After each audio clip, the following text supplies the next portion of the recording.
U.S. stocks rose Wednesday after the Federal Reserve kept interest rates unchanged, and President Donald Trump reportedly made comments that gave a lift to shares of chip companies. The Dow added 0.7%, the S&P 500 climbed about 0.4, and the Nasdaq gained roughly 0.25%. Late in the session, stocks rallied as chip makers jumped after Bloomberg reported the Trump administration plans to rescind artificial intelligence chip curbs put in place during the Biden administration.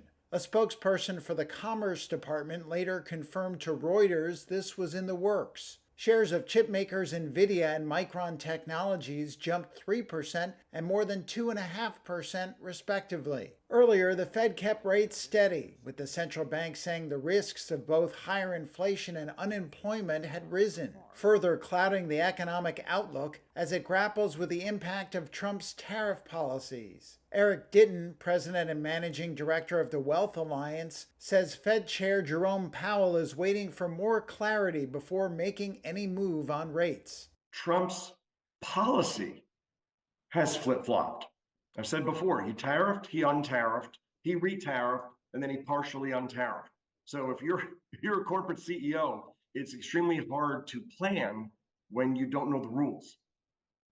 And that's the same for Powell. He doesn't know the rules. He doesn't know how it's going to play out yet. And so it's easiest for him and the Fed to wait until uncertainty declines. Markets are still pricing in a rate cut of at least 25 basis points from the Fed at its July meeting, according to LSEG data. Other stocks on the move Wednesday included Disney, which surged more than 10.5% after it posted profit and revenue that topped expectations. And Google parent Alphabet dropped more than 7% after a source told Reuters that Apple is actively looking at reshaping its Safari web browser to focus on AI-powered search engines, citing an Apple executive's testimony at an antitrust case over Google's dominance in online search.